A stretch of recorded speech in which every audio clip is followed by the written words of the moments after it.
Welcome one and all to the adventures of absolutely not Yunin Godslayer. It is in fact at long last his son Fenrir Godslayer.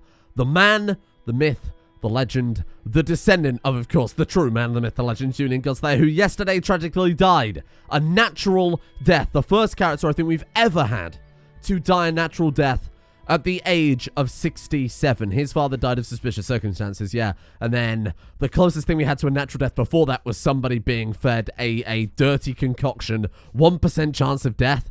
This guy is our oldest of character, and honestly will be the best character I think we ever have this campaign. The man died with something like 75,000 prestige. And now we're playing his son, Fenrir, graduate of the University of China. His wife is a prodigy, so we're hoping for some good kids here. Does have homosexual, which lowers fertility, but there's still a chance.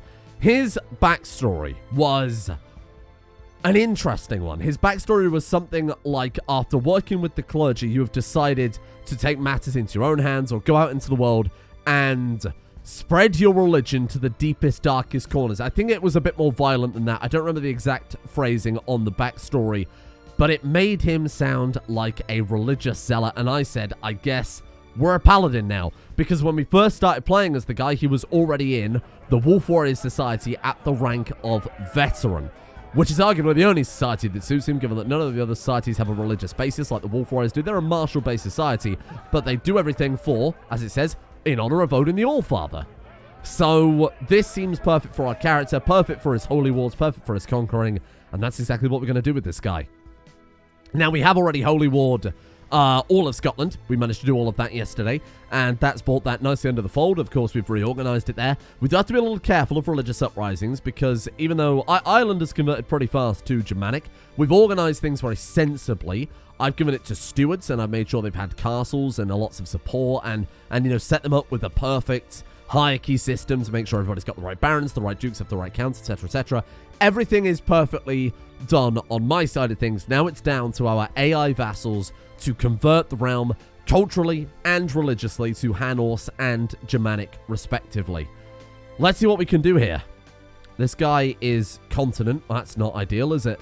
Exercise of constraint in sexual matters. That's very annoying. Minus 200% fertility. What a dick.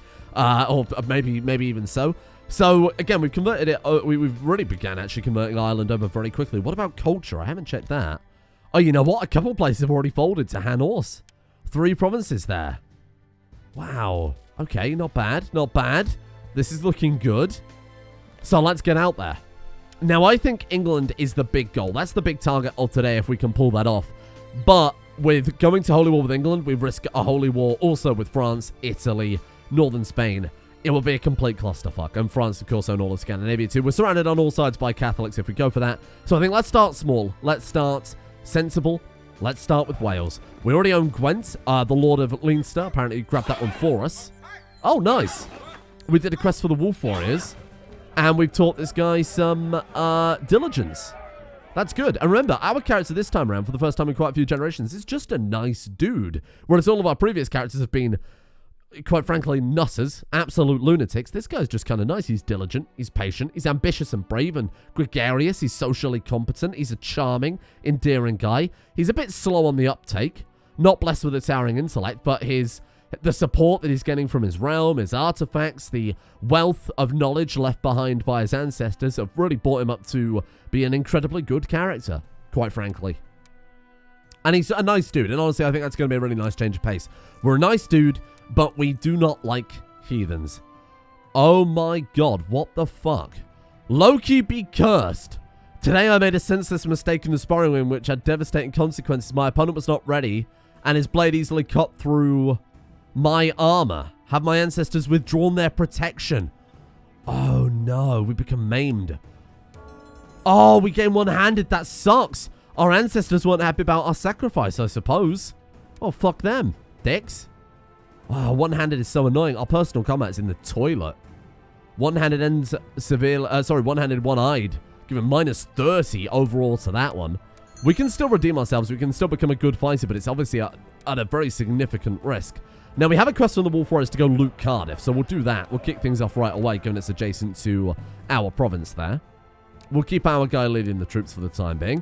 Try and get him a little glory, a little battle experience, and hopefully Along the way, maybe a few of their skills. We want to go for Cardiff proper. Here you go. Boom. Oh my god, immediately we're a Viking. That's good. Fantastic news. The pillaging and looting undertaken in your name has earned you a reputation as a fearsome Viking raider. All along the coast, the mothers tucking their children into the night warn that unless they behave, the terrible Frederick, scared of the seas, will come ashore and undead warriors will eat them. I like the sound of that. And we've looted the province. Now, as a reminder, of course, the Hemoarch aspect of kind of our playthrough so far is an important part of our religion. It's a feature of our religion. It's why we're able to do it in the first place. So it would make sense that this Zealot character would also do that. But unlike our previous character who did it because he was cruel and wrathful and a madman, this guy would do it just because he thinks that's the right thing to do for the religion. He's ambitious, he's diligent, he wants to work hard to please the gods, and to him it's just another day. Whereas our last character, I think, probably relished in the sacrifice and enjoyed it. Frederick would probably just do it because he knows that that's how you please the gods. That's the done thing. Maybe we won't wash the land of rice and snow in a sea of blood like our previous character did, but we'll sacrifice heathens, you know, as much as any good character would. And on the subject of that, let's go ahead and sacrifice some heathens then. Absolutely.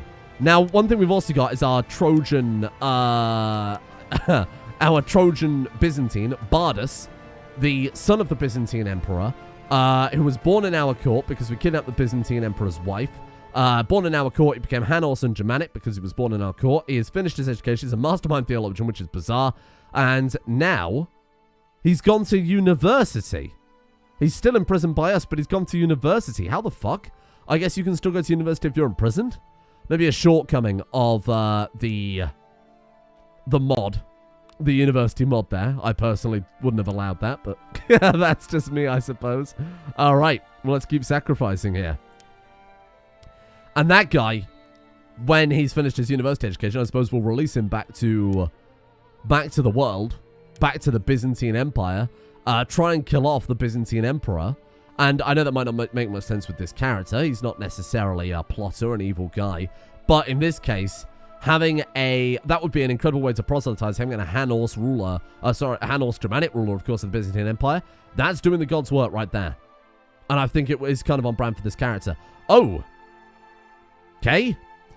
Right. Because we have a sacrificial altar, we can now eat the beating hearts of our prisoners. And bearing in mind as well, because we have the bloodline from our previous character, we get additional prestige when sacrificing prisoners. But because we also built the sacrificial altar, we gain some other stuff too. Now, our guy is destined to be that kind of religious warrior, right? He's not zealous. He's not zealous yet, but I'm sure as hell he will be soon. We'll try and guide him towards that, given that that is his random backstory for this character. Eating the beating heart gives zealous opinion +5. So if we eat the beating hearts of these people, then it will make zealots like us more. And in turn, I suppose our guy becomes a little bit closer to zealotry himself. We wrote an underwhelming work of Chan philosophy. Oh, that idiot. What a fool. Now everybody dislikes him. How dare you write an underwhelming work on Chan philosophy? High Priest Tutbert was a noble and prestigious man. My priests are of the opinion performing a divination on his entrails will yield much more accurate results. We'll do whatever the priests say. And they have found out... Oh, we've got the clarity of recourse. Intrigue +2, arrest chance 25%, plot power by 25%. Wow, that might help out with our Trojan Byzantine. Of course, I will... Oh, actually, it's not that... It's only worth eating the heart the first time to get the buff. If we've already got it, it's actually better for us just to do the regular sacrifice. Look at that. All right, we'll do it then. There's a lot of people we're kicking things off with, huh? And there you go. First level of hemophiliac. 25% chance of becoming cruel. If we become cruel to heathens, why not? We didn't get it. We're not quite yet the evil man our father was. We will, however, organize blood games. It is a bit bizarre. I've always found that the kind of blood games mechanics, just because it's a feature of your religion doesn't mean your character would instinctively be up for what is essentially mass murder and mass sacrifice. But unfortunately, that's just the way we're going to have to play the character, because that's the way the game is designed, you know? Who do we want to put in combat? Do we want to... No, we of course can't put in the Prince of the Byzantine Empire. That would be a foolish idea. The Vicious Commander, 27. Or Gandalfer, who's shit. Let's put in our Vicious Commander then, our Lombard Commander. I will make a potion to give him strength and courage. Personal combat skill plus 20 because we're a mystic. Oh, cool. Done. Ooh. And the statue of Yuning is complete. Or at least his legs are, I suppose. A member of the Great Trade League wants to buy something that we've got. Absolutely. And the upkeep costs of our horses will be deducted. Doesn't cost us anything for some reason. A noble by the name of Dongguang Digby Chicken Caesar came to our court seeking asylum. Okay, so he was sent to China, but he came back. Right. He claims to have escaped China after the rest of his family was executed on the orders of the Emperor. No, they weren't, you fucking liar. What the hell? House Digby Chicken Caesar sent one of their family members over to China. What the hell? I'm so confused. Why are you called Digby Chicken? This is a different House Digby Chicken Caesar. Well, how the fuck has that happened? I'm very confused. Okay, you're welcome to stay. Of course, you're welcome to stay. I mean, he is a heathen. You know, he's a different religion to us. But again, I don't think we're not cruel, we're not wrathful. We wouldn't immediately hang him out to dry. The crowd roars in approval as another warrior falls to the ground defeated. Our guy died this time, tragically. Well, never mind. I'll have to pick a better candidate next time. My bad. Whoa, okay. Well, we're already off to a pretty crazy start with this guy, huh? Become a money lender. Why not? I mean, we are a republic. That's just kind of par for the course, really. Study another faith. We would never do that. Never do that because we're trying to be zealous. Look at the amount of fucking trade posts we've got. My God. That's all the conquest we've done. 15 out of 7. Yeah, when this guy dies, those trade posts are going to be split. No, it's only when the family's extinct, right? Wow, we're not going to be able to build any more trade posts ever again because we're just so far over limit. So let's get to work on Wales. Let's get to work. So this guy, unfortunately, has 3 separate duchies or 3 separate counties in 3 separate duchies. So a holy war isn't that beneficial, but we'll do a holy war anyway because that's what we're here for. Give me Cardiff. Now, this is kind of dangerous. Whoops. It's kind of dangerous. In that, oh yeah, sacrifice her. Fuck it. Yeah, why not? Kind of dangerous in that because it's so spread out, it's going to take us a little while longer. Oh, look, he's also hiring troops. It's going to take us a little while longer to win this war. And that gives chance for, look at the amount of troops he's sending in here, for more reinforcements to come in. Ah! King of Lastobor the Uninvolved was captured in battle. We could sacrifice him now, or we keep him, we sacrifice him later. We'll sacrifice this dude. There you go.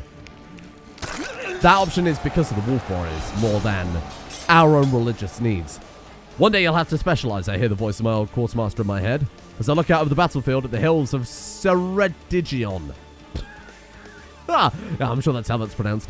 Do you want to become a rough terrain expert, a cavalry expert, a light foot expert, or a heavy infantry expert? Well, to be fair, at this stage of things, our army is almost entirely light infantry again, but I do think heavy infantry might be a better investment in the long term. We might want to change that retinue soon to something a bit more modern. And I imagine our retinue size is significantly larger. A small figurine. Oh, thank you. That's complete shit. Well, thank you. More fucking clutter. That's all right. Now, because we're a member of the Wolf Warriors, we have a high chance of taking prisoners, too, during battles, during combat. So really, we should be going out there trying to fight more battles, see if we can get some more prisoners here. Don't want to spend too long, of course, because we run the risk of... Oh, there you go, severely injured his head. We run the risk of, say, France coming in and being a little bit pissed off about the Holy War, or England coming in. They've kind of ignored us, which is surprising. We're on their border committing holy wars against fellow Catholics. They're not bothered. So look who joined this war, then. So the King of Wales and the Chief of Marmos, a bunch of Welsh rulers, the Grandmaster of the Knights Templar joined the war against us, the Rector of the University of Oxford joined the war against us. I'm sure he helped out a fucking lot. Wow. And there we go. First Holy War down. Nothing magnificent, unfortunately. However, it's a castle, so we can give it away right away. And we already have part of it. Oh, this guy's grabbed part of it. Shit. Make him a double duke. Keep the borders nice and tidy. Council's not happy about that, though, are they? Are you any good? You're not our religion. You're also Catholic, which I'm not pleased about at all. We're not a zealot yet. We're interested in religion, but we're not a zealot. We're doing our duty to the realm. We saw what our father was doing, building the temples, landing the Filk, and we've been inspired by that, but we're not a zealot yet. So I don't think we'd be clearing our council of heathens or hanging them up or doing whatever it is we would do, demanding religious conversion. I don't think we're there quite yet. We've got to let this character develop over time, of course. So let's bribe the council, as you do in Merchant Republics, because, you know, it's just how it is here. We could demand religious conversion on the people that are just kind of here, you know. Hey, maybe we're not going to, like, threaten them. We're not going to remove their jobs. We'll give them a chance. If we were a zealot, I think we'd hang them. But in this case, we're just going to be like, hey, do you want to convert over? You know, just as kind of a subtle hint. Let's call in some council support then. There you go. Thank you. Thank you. And thank you. Thank you. Right. Calling council support. There you go. We could always try and adjust the council laws, give us more power. And because we've already bribed a couple of council members, they have no choice but to say yes. So that's quite good. Right, sorry, let's get you on that. So I might actually do that right away. Like, title granting would be so useful, because the amount of times you have to do this. So let's go title grant. The council will immediately vote in favor of it, of course. Because, well, I mean, hey, we're an all-right ruler so far. We've done a pretty good job. Oh, shit. For a long while now, you've not felt the presence of Tyr in your thoughts. You're starting to wonder whether there really is any truth to the sagas, or perhaps it's an old book written by clever liars. It technically shouldn't have been written yet, if I'm not mistaken. It must be so. Tyr is dead. We're getting cynical. Alternatively, what the fuck? We're already called the Sword of Odin. No! Perish these blasphemous thoughts. This is the coolest nickname we've ever had. Frederick Godslayer, the Sword of Odin? Talk about playing the character immediately, huh? Holy crap, that's incredible. I couldn't be happy with that one. Wowee. A prisoner has broken out of jail. Oh, I'm sorry. Did you think I cared about that one? We got bigger things to deal with. Like, for example, bring about glory on behalf of Odin. Right, you hand it over. Oh, that belongs to England. Okay, we'll deal with you in a minute. Let's take out Wales first. As the actual king of Wales, we're going to go to war with this time. That gives us a lot of land. So let's go for you. Only through human flesh can truth be revealed. We're going to sacrifice a courtier to the gods. It's 400 gold apiece. But our guy is zealous. So I feel like I have to do it. I kind of dismissed it with the last character because he was greedy. But this guy is not greedy and he's zealous. So spending 400 gold per war might be a necessary evil to play the character as accurately as possible, of course. Let's get on with it. Let's get in there. Let's try and do as many battles as possible. Capture some prisoners. We're doing great on the prisoner front so far. Like, really, really well. Look at this. Actual wars. And again, this is all because we're part of the Wolf Warrior Society. Which one is it? Reaver. When leading armies and successfully sieging a holdings, you have a greater chance of capturing enemies and looting artifacts. Fantastic news. Right, let's go for their capital on Anglesey. Take a bit of a straight crossing there, which is a little annoying, but we should be good. 100%. Very easy. Thank you, my friend. Oh, this is good. This is already going well, huh? Let's give this away then. So what duchy was this? Cecilwig. Which is definitely how that's pronounced. Let's just make a new guy. Fuck it. At this point, I don't really mind. They'll be our religion, our culture, because we're making them. Wang. Hong Ming Wang. Great name for a great guy. Here you are, my friend. The Republic is yours. I want to do it fast. While the council, rather than inviting people to court. This guy's great anyway. Midas touched, fertile. He's just. He's ambitious. Ambitious isn't necessarily so good for vassals. There are hidden stats in the game. Ambition, zeal, bravery, I think is another one. I don't remember. Traits will give different of those hidden stats, which are used by the AI to determine their personality. So an ambitious AI might be more likely to join plots against you if they dislike you, or just in general. There's a lot going on behind the scenes of CK2 that I think a lot of people wouldn't appreciate unless they'd actually, you know, dived into the modding. I'm sorry. I'm just built different. Hello. Join me. Court tutors. And in fact, we need one more. Send him something? Administrative tutor, philosophy. I feel like it's a bad idea to send him tutors in exchange for tutors. We need to get the other feather. That's one thing we need to do now that we're back being a zealot religious guy, is try and get the other Germanic artifacts that have just been kind of lost. Let's take a look here. Hugin's feather? Is that the one we're missing? We've already got that one, right? Moonin's feather. I don't know how to spell it. Okay, that's got to be it, right? Yeah. Moonin, double N. Are there only 2 out there in the world? No way. The Chief of Lapland has one. Folky Hammer. Folky Hammer, I mean, the Hammer dynasty being one of the oldest and proudest Norse dynasties. Obviously, that didn't go too well, did it? How'd that work out for you? We could grab that. Or there's Witosh. A Polish member of House Skoldung. Oh, really? Another one of the ancient kind of Norse houses. Haralda Wartooth. Wowee. What else have you got? You got anything else of value? It's just really the feather that we need. And they can't use it. I'm going to go for the steel on this guy. Oh, he's also got Gleipnir. My god, I can't believe we haven't got that yet. What was I thinking? I completely forgot about it. The Chains of Fenrir. One of maybe the only other quality 5 Germanic artifacts. Learning +2, a rest chance 30%. The music's brewing because it knows that we've found our destiny again here. Get it? And if we fail in the smash and grab, we're just gonna like blitz in his capital. We're gonna kick the walls down. We're gonna take this for ourselves. Get in, Brett. Take our marshal. Get in, grab it, kill the guards. You know how it is. We're gonna burn this lady.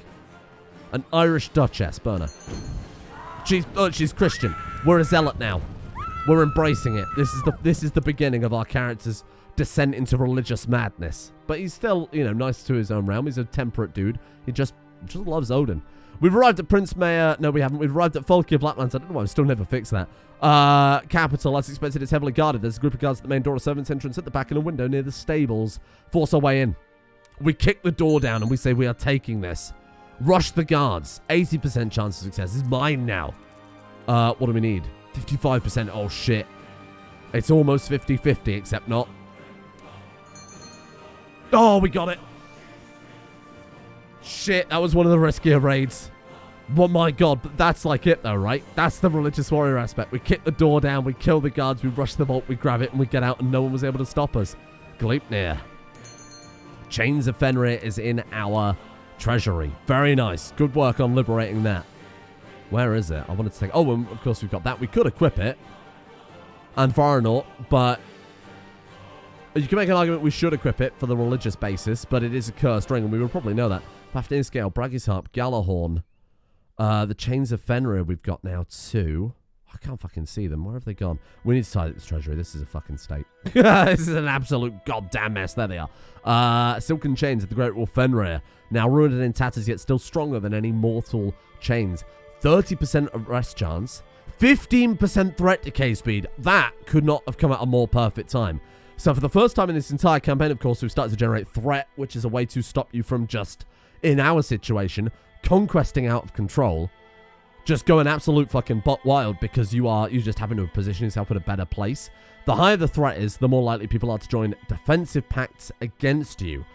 And those the higher the threat, the more kind of wide-reaching the defensive pacts are. So at 50%, you get different religious kings, different, like, say, Catholic kings banding together to try and stop you. 75%, you get, like, Catholic and Orthodox banding together, religious groups. And then when you're at, like, 95%, the whole world will be like, fuck this guy, he's out of control. That's when you get Muslim leaders, Christian leaders, pagan rulers, all joining together to try and stop you.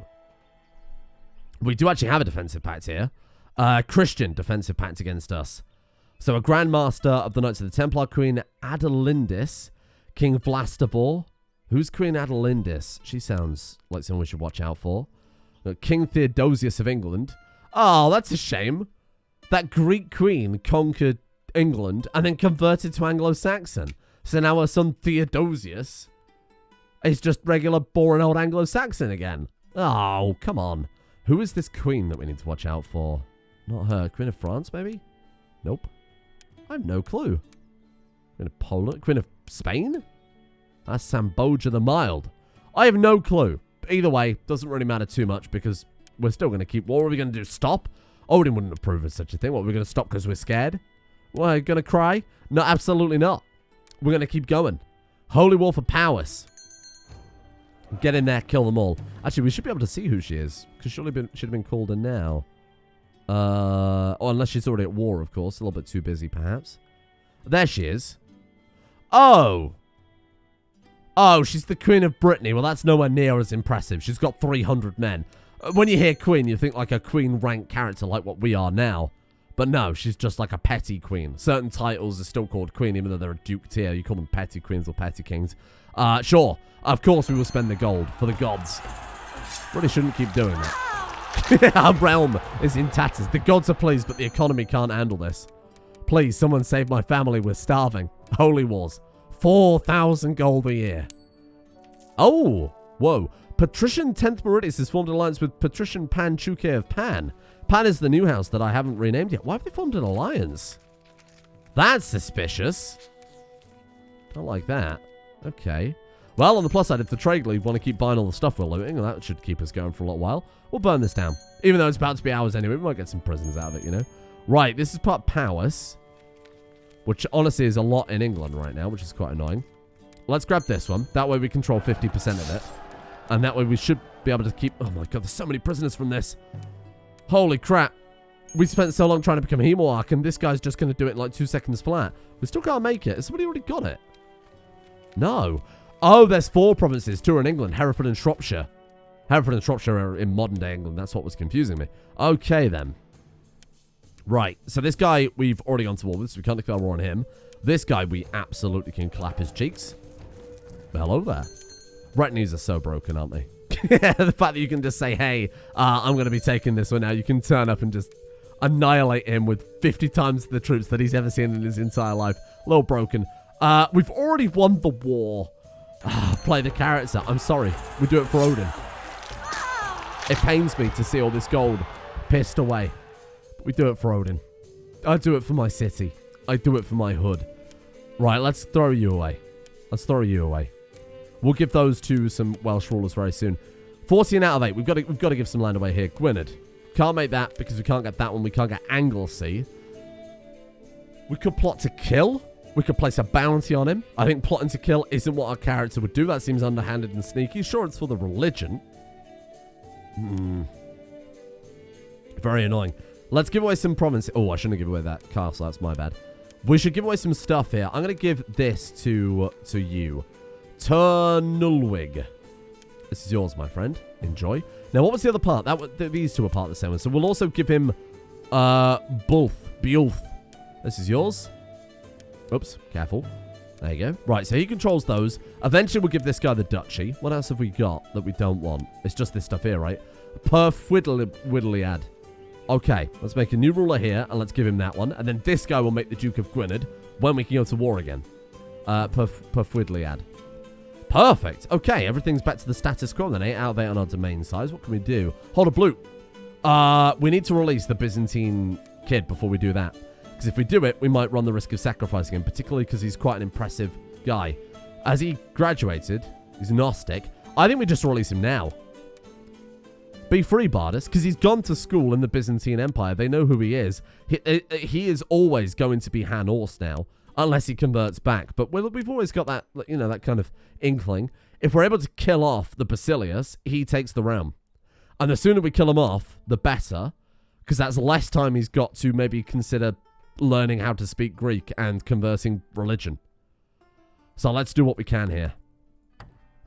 Let us kill the Byzantine Emperor with our little Trojan Byzantine here. Nobody wants to join the plot. Not really much of a surprise. I can't imagine we've got too many allies over there. Build a spy network in Constantinople that gives us 11% plot power. Still, we're not close enough. Everyone's in lockdown, so let's wait for that disease to end, and we might be able to do something with it then. Now we can hold the blue. Go for it. Let's kill them all. No, I'm going to be a little sweaty here. Should I be a little sweaty? No, I'm not going to be a little sweaty. So what you can do is this lady here, we're just about to sacrifice her. I could right-click and click sacrifice, and then we get the bonus from sacrificing her on the temple and also from the blue. We're not going to do that as an exploit, okay? Play the character. We're not here to min-max. We're here to be... We're here to be the guy. You know, this is a second life. Kill her. Kill her. Might still count as sacrificing. That's actually a great thing to check, right? 33 out of 50. Kill her. 34 out of 50. Counts either way. Makes no difference. Maybe we could have got double there. Something like that. Let the celebrations begin. Fantastic. And 34 out of 50. That's good to know. What are we on this one? 0 out of 50, yeah, on Viking. That's fine. Because, of course, we haven't been doing much raiding. We've just been doing specifically warfare right now. Well, this will get us up to Hierophant. Because we've got 25 prisoners, right? I can do mathematics. Then we need to sacrifice another 50 when we hit Hierophant to be able to eat her beating heart, of course. Crying on the baby is a little disturbing. We need to sacrifice 7 more, and then we'll let that trait kick in, because there might be a benefit. I don't really remember. It might be like different bonuses. We're not going to eat her heart. We already get... So, the reason it'd be better to eat the heart is it will give bonuses more so than sacrificing them on like, regularly. But because we have the bloodline, we get higher bonuses than eating their heart, which is very good for digestion, because human hearts are just really awful for your cholesterol. So sacrifice another 4. 1, 2, 3, and 4. I hope this appeases you, Odin. And now, kaboom. So does this enforce cruelty on us? It's a 50% chance. There might have been a time when the sight of blood of them settle me, or the wailing of a child can make my dagger quake, but no longer. The gods have granted me the fortitude to perform their sacred work. We are becoming the Sword of Odin through and through. Again, very similar to our previous character, but the whole cruelty and madness of this guy is kind of indivisible from becoming a Hemorrhoid, which in turn is indivisible from the religion, because it's a key part of our religion. We did become cruel. That's unfortunate. Didn't really want that one this time around, but that's okay. Well, now we're cruelty, rather than this guy was cruel for cruelty's sake, and, you know, lunacy. He was literally insane. This guy is cruel because the gods demand it. Can we get tolerance? How close are we? Very close. We can, however, get technology advance. What do you think? Construction? Big mayor office? Big mayor office, big dick energy. I like it. Let's go for that. We can pay our chancellor to look for an artifact. I think that's a great idea. Cartographer Gong Fu has uncovered the rumor of an artifact. You're not very good. Have we got a better counselor to deal with that? What happened to that last artifact we were looking for? I guess it disappeared when our last guy died. I'm going to get the chancellor to look for it because he's got the highest skill. Of course, giving it to a different guy will set it back, but as this is our first go, that doesn't have any impact, luckily. Oh, we need to get out of here. This place is killing us. We got anywhere with supplies? So you got any supplies? 22,000 on the south coast. Let's come down here. There you go. We're good. Okay, what's our threat level? 65%. Now, the only place we can expand to now is either we can go for these French provinces, which I'll be honest is a bit dangerous. They may only have 5 that... Oh, she's in a French civil war. She's in a French civil war. Name a better combo than the French in a civil war. I feel like we have to do it, don't we? Free captives. We have captives, do we? Holy War for Brittany. No. Holy War for Normandy. Nope. We want to take what they've got, which in this case is Cecily-Wig. Or we take Wessex. Take Dorset. I think let's try and finish Wales before we go into England. So let's go for that. We're holy warring for a single Welsh province. I've lost my mind. I have truly lost my mind. Who'd have guessed that the gods were in our favor? Does that count as a sacrifice, I wonder? 51. Maybe it does. I guess it does. Because we got up to 50 and then I stopped. Huh. That's quite nice. Okay, more prisoners. That's good. Oh, shit. So I guess every sacrifice counts as a sacrifice towards Hemophant, not just the Hemophant decisions. Right, so let's go ahead and bring a rally point down to... Oh, it was already in Devon. Well, that was very convenient. Let's bring it down to Devon. Get our troops together. Hello. Yet another morning when I wake up feeling about as tired as when I went to bed. I should do something about my listless mind. Perhaps I need to spend some time alone. Seclude myself in prayer and meditation. Oh, our guy wants to try and get in contact with the gods a little bit more. Okay, then. Well, let's wrap it up there for today, because I'll be honest with you, I really, really need to go and grab a drink. My throat is ablaze. Then we will do our meditation, and we will continue our Holy War with France. And then tomorrow, I mean, we've almost tidied up Wales today. We'll go for England. And then we'll try and bring the whole of the United Kingdom, what will be the new United Kingdom, a single United Kingdom, under the banner of Odin, thanks to Frederick. I don't think we'll ever get as much prestige as our previous character had, even with all this warfare and conquering, which is arguably more prestigious than just stealing some golden prisoners. But let's see how it goes. If we can make an Empire tier title with this guy, which is more than possible, we need 3 kingdom titles. In fact, we could do that right now if we wanted to. Scotland, Ireland, and Iceland would do it. But I think we need something more deserving of that. Let's tidy up the whole of the UK. Then we'll go from there. See you all tomorrow.